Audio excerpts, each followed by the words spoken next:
it's been authority that has been solving these problems in the past. It's been governments, and they've done a great job. To be fair, it's almost as if at this point in time, it might just be the geeks and the nerds and the coders and the analysts who actually try and figure out a way to prevent hackers and yet maintain privacy.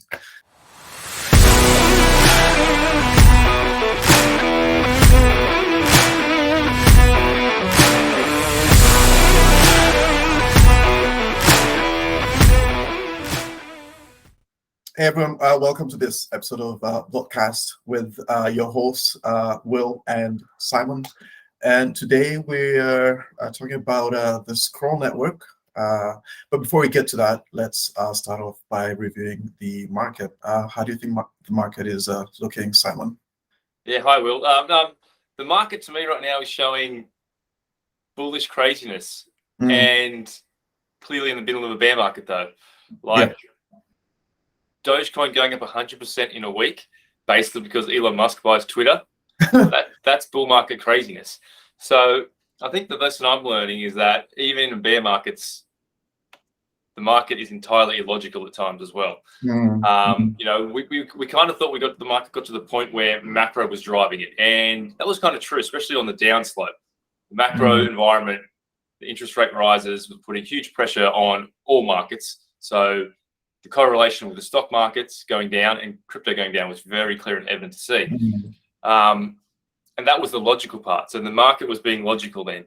But we know in bull markets, the market is not logical and it runs off hype and narrative. And so seeing Dogecoin kind of do that does start to put question marks of, well, maybe the bottom is in if strange news items can drive craziness in the market. And we have seen a big pump of late, in the been week, Ethereum is up like 20%. Bitcoin hasn't quite done that. And that's in inverse correlation, I guess, the stock market when, Apple's had its, bad earnings projections and it's gone down 10, 15%, whereas crypto market and Bitcoin, Ethereum in particular, didn't go down with it. So we're starting to see that breaking correlation in the markets, which is either... It's either a sign that maybe the bottom is in, or the correlation is going, or maybe the market is starting to price in this whole perceived Fed pivot kind of thing. Maybe that's occurring. But what are your thoughts? I think you're right. I think it's really interesting that it's the alts that went up, because usually it's Bitcoin that first does its thing, and then the alts follow. So it's really interesting and weird that like say Dogecoin went up. But then also looking at the markets, Bitcoin is bouncing around 20,000, I think, right? Yeah. And but then I'm not sure whether we've seen the end of the bottom yet. Most of the volume, if you look at the volume, most of the price has been trading at roughly $19,000 since July, which indicates that I think that's what most people think that the fair price of Bitcoin is at right now. So I would expect us to just bounce around that section between $20,000, $21,000, and probably just under $19,000, and then I'm not sure that we're at the end of the bear yet. I think I agree. I'm not sure that either. Yeah. But here's my question to you: who's left to sell? Anybody who's been scared out of this market has already sold their Bitcoin, haven't they? And so that's where I see it hard to see it going below the current prices, or if it does, it'll be very short and shallow, because anybody who wanted to sell and get out has already gotten out of the market now. So anybody who's still around, they're not going to sell their Bitcoin for 15,000, 13,000, 10,000. They're not going to do that. So who's going to sell at that price? And so no one's willing to sell, therefore the price can't go down. Yeah, that does make a lot of sense. So it's probably we'll probably end up just trading sideways for a while until something happens, I guess, in the macro space that decides that sends Bitcoin back on the way up, and that's where we get the irrational buys. But I think it's good to see that we've probably reached a floor, and that's really interesting, and that's great. Yeah, and I think it just shows that we're in an amazing accumulation phase right now, I guess. Most of the fear has gone out of the market. Look, there could still be a black swan event which pushes it lower, but it'd have to be pretty big to do that, and I think it'd be very short and shallow.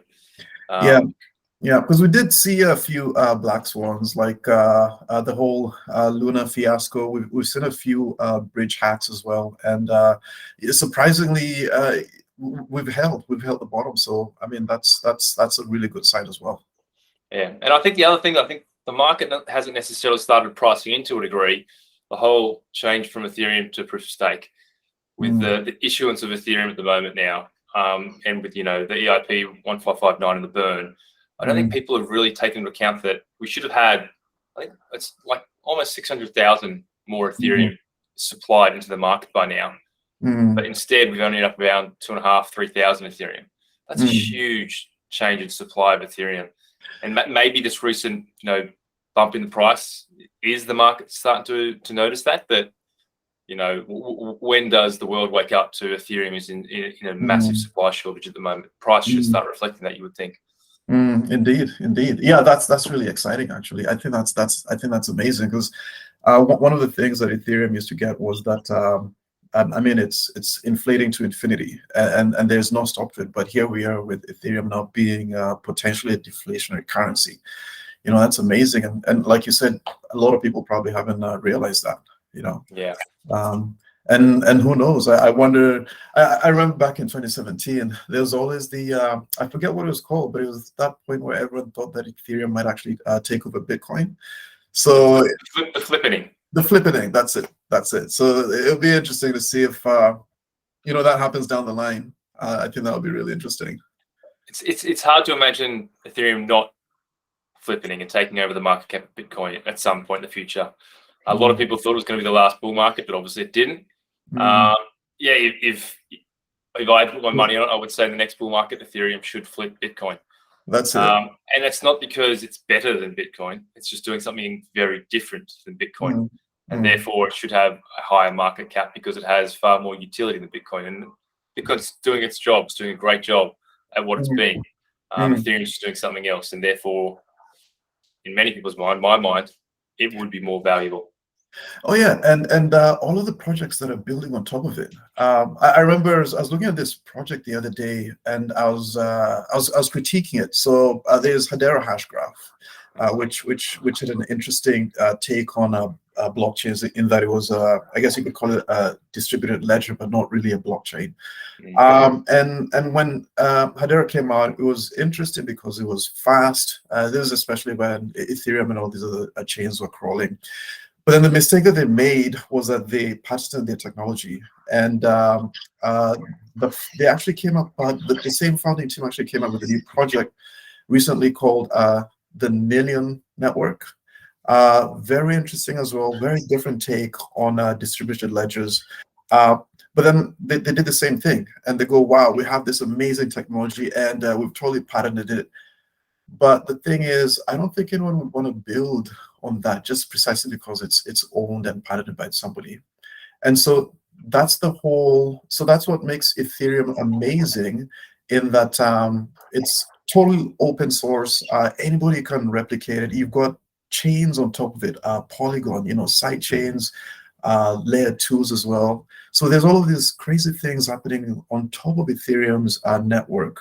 And they all cooperate. They might not even be a layer 2, they might just be a total side chain, but then the bridges create all of this activity between the chains. So yeah, to your point, there's so much going on in Ethereum that I mean, the growth is inevitable, and now and the gas expenditure is also inevitable. And now with the new standard implemented, it'll probably end up being deflationary. And that's the amazing thing about Ethereum.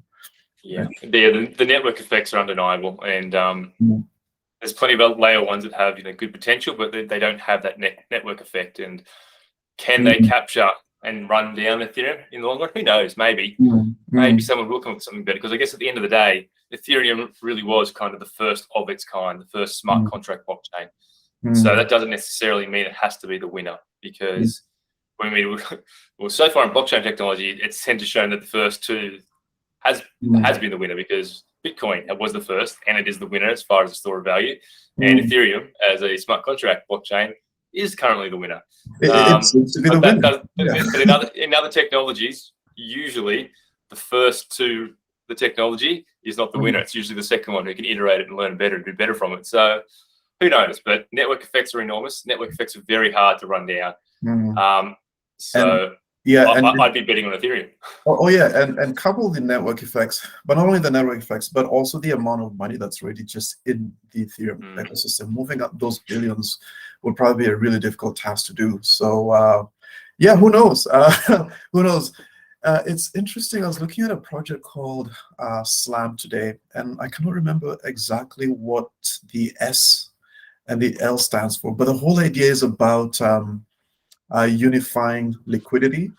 So I wish I could remember what the S and L and the A. And so it's essentially an automated market maker, and what it does is it unifies liquidity across every chain. So it's almost like a blockchain on itself, and it sits separately from every other chain. And the whole idea is if you're an LP provider, what you do is you don't go to Ethereum or Polygon or Solana or whatever. What you do is you go over to this protocol and you deposit your liquidity there.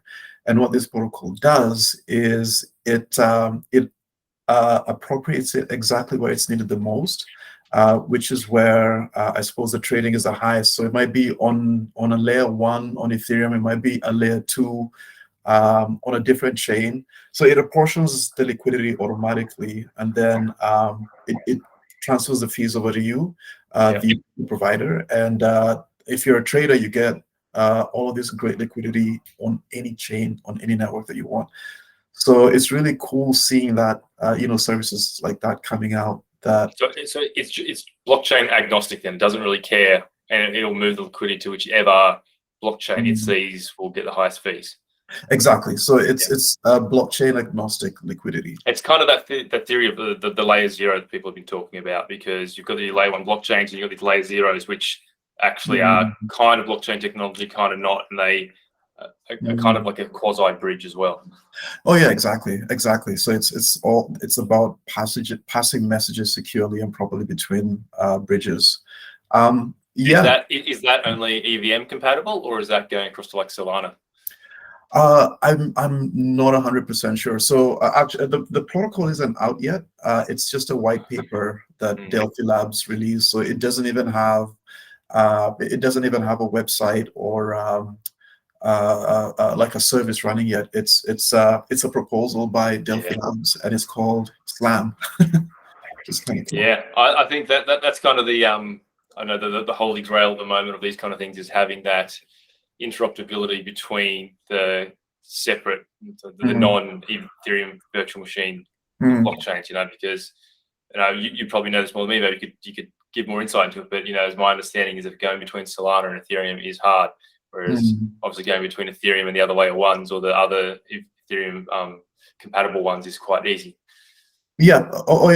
There's definitely a difficulty to it, and the other difficulty comes. So sending messages actually seems to work fairly well right now. And there's, like you mentioned, there's protocols like layer 0 that are connecting different bridges together. So that's EVM and protocols like Solana. So that's amazing. But then the problem that we currently face right now that hasn't been solved yet is how to transfer tokens securely across networks. So that's obviously still a problem. There's all of these. Well, that's because the risk there is that most of the hacks have been on these bridges, haven't they? Yeah, and the thing is, once you get a bridge hack, then it really does a number on the ecosystem, because you're obviously trying to account. Let's say you have ETH on the Ethereum blockchain, and then you say you manage to transfer it to Solana. So let's say you've got a wrapped version of ETH on Solana. Maybe you just call it ETH. It doesn't matter. So what happens if the bridge gets hacked and you lose all forms of accounting on all of the ETH that you're holding on Solana? You cannot guarantee that let's say the $100 million worth of ETH on Solana has like $100 million worth of ETH counterpart on the original chain. So if the hack happens, it almost invalidates the wrapped all of the wrapped assets. So that's always a massive risk. So pro tip: you probably don't want to be holding any form of a wrapped asset on any bridge for too long. So they're great to do trades and so on and so forth, but you really don't want to hold it in case. Well, I think just to go into that though, is that people may not know that they are effectively holding something on a bridge, but if you take Ethereum and you get it onto Solana and you have a wrapped version, as you say, of Ethereum on Solana, you are taking that risk, because people don't necessarily, use that bridge. They might use FTX and try and, they can transfer FTX directly into the Solana network that way, and they don't realize that they're actually taking on that wrapped version risk.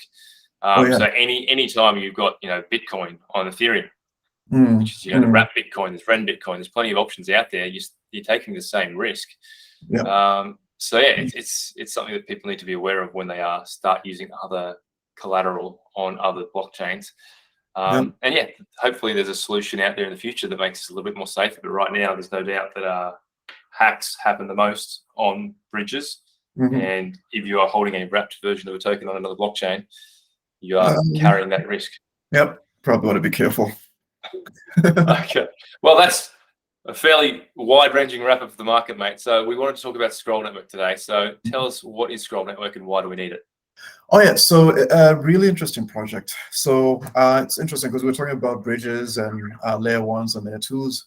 So obviously layer twos, the thing that's really interesting about them is that they're fast and they're cheap. So Ethereum's amazing, but then the gas costs are obviously really prohibitive, especially once we get to the bear market and everybody wants to trade their NFTs.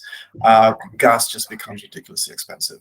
So that's why a lot of these projects are moving to layer twos, and there's all of these amazing services and experiments that are happening. But then Scroll is interesting in that what it tries to do is, one, it is a layer two, but two, it's also private, and that is an extremely attractive feature. And the whole thing about blockchains is that they're amazing.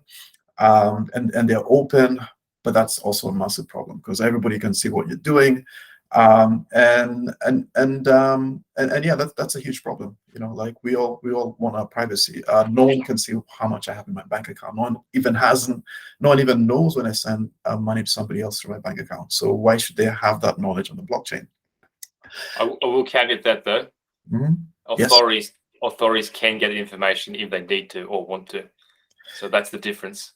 Whereas blockchain, everyone can see it if they want to. Whereas current traditional systems, authorities can get that information if they want to. Oh yeah, that's a really good point in terms of authorities. I'd like to say, should they have that ability? That's another question. that's another podcast. That's a whole nother point. Obviously in the 70s or the 60s when everything was cash based, and before that, a libertarian might say, societies ran perfectly well back then without any issues. Obviously there's obviously problems. There's obviously having authorities who can control when or how or what we're spending on, or who can see what we're spending on. Now, if you live in a great place where you have a benevolent government, that's perfect. But then if you live in other regimes, that might be an issue. Having said that, yeah. it's something that the first world nations don't really think about because they don't have too many issues with their government. And you're right. So it's a very different thought process for people outside of first world countries, I guess. Oh yeah, totally. So how's Scroll Network, I guess, solving this problem for you then, man? Oh yeah, so that's it. So Scroll is really interesting in that it's a layer two, and so it's obviously fast and cheaper. But then the other thing is that it's private, so that's great.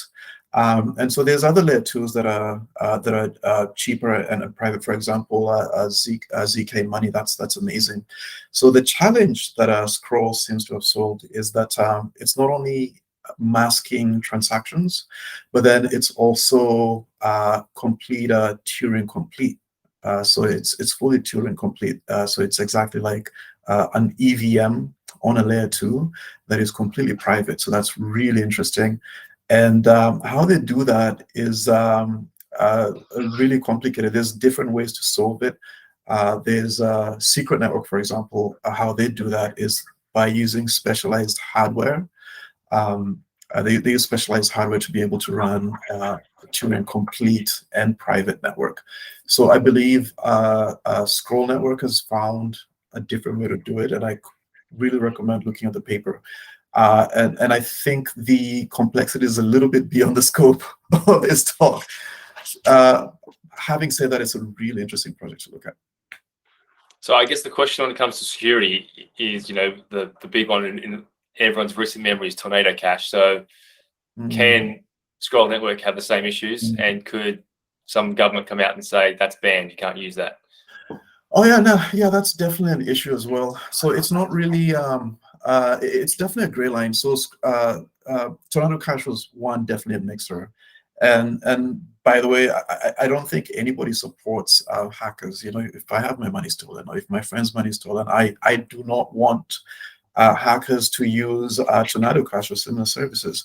So so Scroll is interesting in that it's a protocol. So it's not really mixing anything. It's just a protocol where anybody can build anything on top of it. So for example, Uniswap could build a whole DEX on top of that.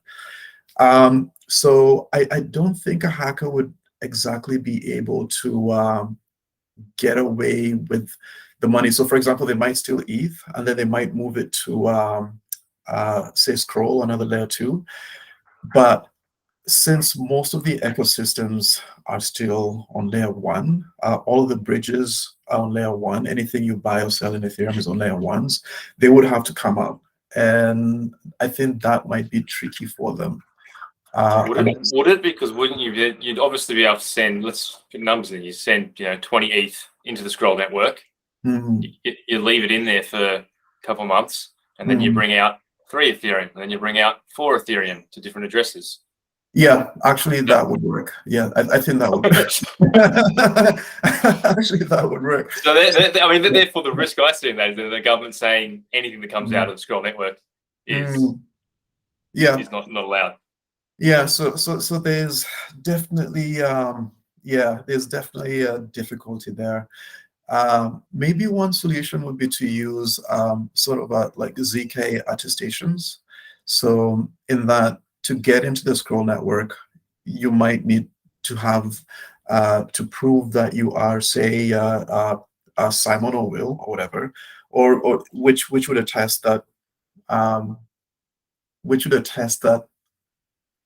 I mean, so if a hacker wanted to put $1 million worth of ETH into Scroll Network or any other layer 2, and then you say that they have to sort of do some sort of form of zero knowledge KYC, I think you could create a kind of a in-between service where the government does have an ability to see the person doing the depositing onto the layer 2.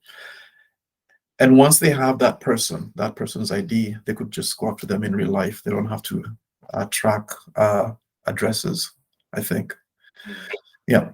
It's a very interesting topic, and I don't think we found all the solutions yet. But I think you're right that the security and the privacy is incredibly important. And we touched on earlier that wasn't that long ago that we were a cash society where we did have privacy of our money, and people have a very short memory that we gave that information away very easily and very quickly, and without probably even really knowing it was occurring. And I think there is something about just a civil right to be able to have privacy of your money, and at the same stage, as we said, none of us want people to use the new technology to get away with crime either.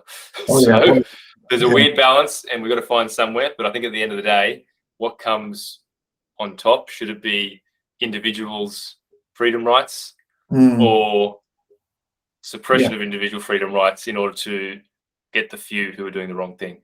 Oh yeah, exactly. That's it's an interesting debate. And it's almost as if Whereas it's been authority that has been solving these problems in the past. It's been governments, and they've done a great job. To be fair, it's almost as if at this point in time, it might just be the geeks and the nerds and the coders and the analysts who actually try and figure out a way to prevent hackers and yet maintain privacy. I love that. I love that, mate. That's a great take on it. Oh, awesome. All right, mate. Well, let's wrap it up there. Thanks very much for your time today. I've had a great time, and we'll catch you on the next one. Awesome. Until next time, Simon. Cheers, mate.